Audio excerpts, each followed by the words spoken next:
Pada tanggal 14 Agustus 1945, Jepang menyerah tanpa syarat kepada Sekutu. Berita tentang kekalahan tersebut sangat dirahasiakan oleh Jepang. Bahkan, semua stasiun radio disegel oleh Jepang. Tapi ternyata siaran tersebut tertangkap di Indonesia dan Sultan Syahrir mendengarnya.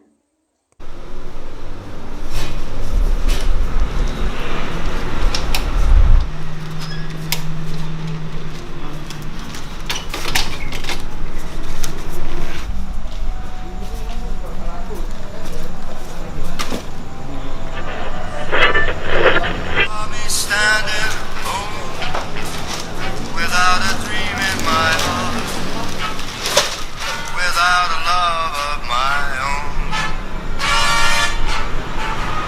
Blue moon, you knew just what I was there. Designated Allied Supreme Commander to accept the surrender of the Japanese. He was met by Lieutenant General Eichelberger, commanding the 8th Army.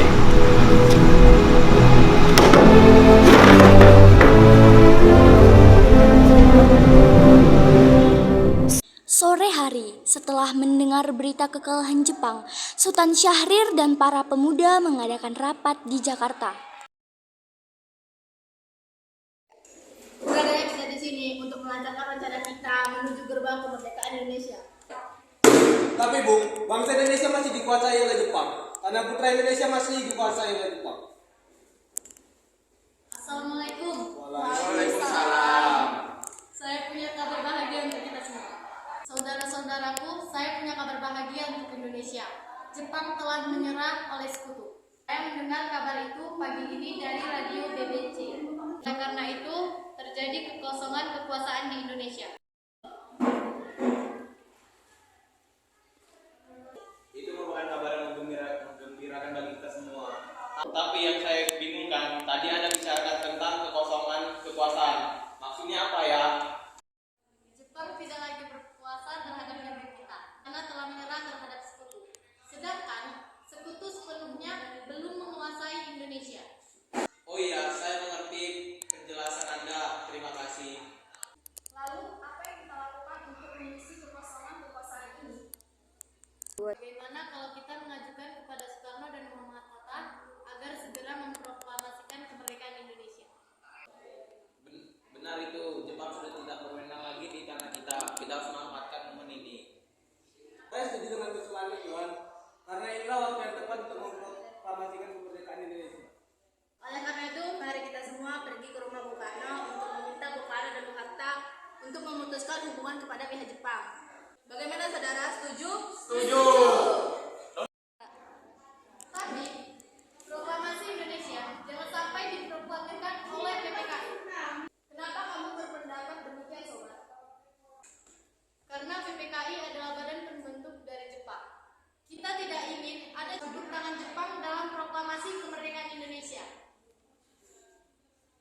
Maka dari itu, mari kita sepakat untuk menolak berbagai bentuk hadir dari Jepang. Karena kemerdekaan kita yang akan mengisi sendiri. Tepat sekali. Kalau begitu kalian semua harus pergi ke kediaman Soekarno untuk menyampaikan kabar ini. Saya akan memerintahkan golongan pemuda lainnya untuk merebut kekuasaannya dari Jepang. Keesokan harinya, pada tanggal 15 Agustus 1945, Chairul Saleh, Sultan Syahrir, Wikana, dan Darwis tiba di kediaman Soekarno di Jalan Pegangsaan Timur nomor 56 Jakarta dengan maksud menyampaikan hasil-hasil keputusan rapat. Assalamualaikum, Bung Karno. Waalaikumsalam, ada apa? Maaf Bu, Bung Karnonya ada. Kami ingin berbicara dengannya. Ada, silakan masuk.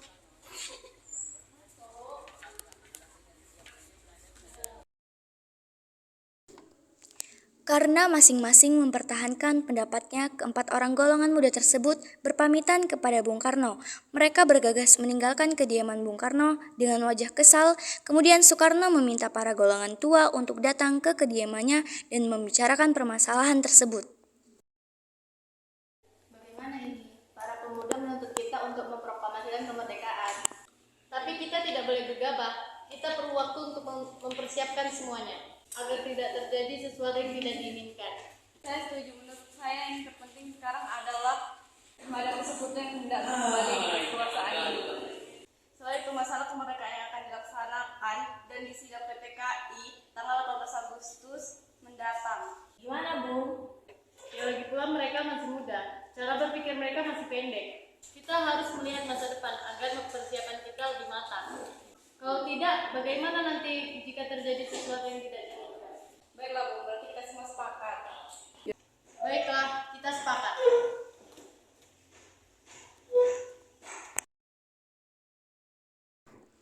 Meski berat hati dengan keputusan Soekarno, para pemuda yang telah meninggalkan kediaman Soekarno tetap tidak putus asa. Mereka pun menyusun strategi bagaimana membujuk Soekarno dan Muhammad Hatta untuk memproklamasikan kemerdekaan sesegera mungkin. Akhirnya, mereka memutuskan untuk mengasingkan kedua tokoh tersebut ke Rengas Dengklok agar terhindar dari pengaruh Jepang di Jakarta. Pada malam hari, Insinyur Soekarno dan Muhammad Hatta dibawa oleh sekelompok pemuda menuju Rengas Dengklok. Rombongan ini berangkat dari kediaman Soekarno yang dikawal oleh pasukan peta di bawah pimpinan Darwis.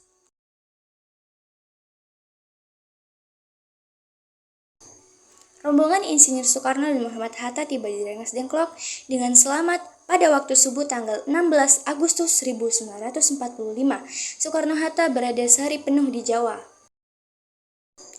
Pada pukul 17.30 sore, rombongan dari Jakarta yang dikawal oleh peta tiba di Rengas Dengklok untuk menjemput Soekarno dan Muhammad Hatta. Selesailah perundingan di Rengas Dengklok. Semua anggota golongan tua maupun muda kembali ke Jakarta untuk membahas lanjut rencana proklamasi kemerdekaan tanggal 17 Agustus 1945.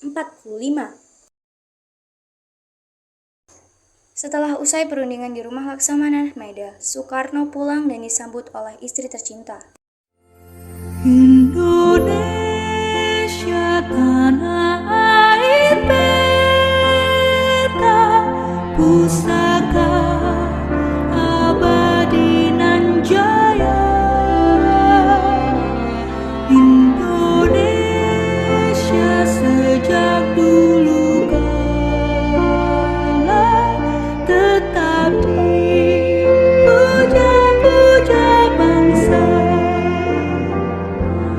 Di sana tempat lahir beta,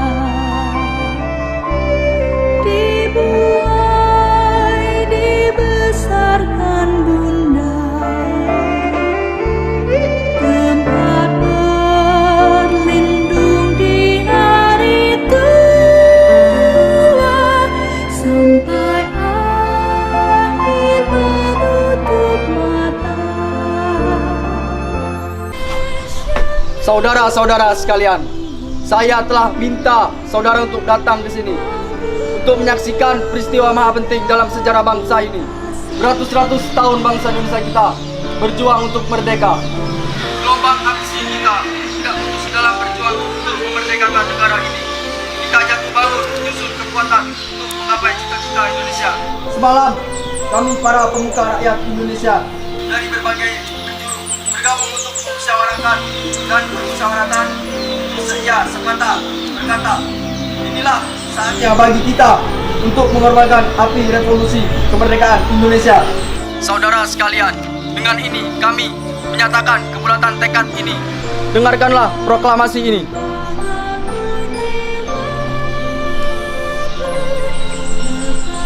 Proklamasi. Kami, bangsa Indonesia, dengan ini menyatakan kemerdekaan Indonesia. Hal-hal yang mengenai pemindahan kekuasaan dan lain-lain diselenggarakan dengan secara seksama dalam tempo yang sesingkat-singkatnya. Jakarta, 17 Agustus 1945. Atas nama bangsa Indonesia, Soekarno, Hatta.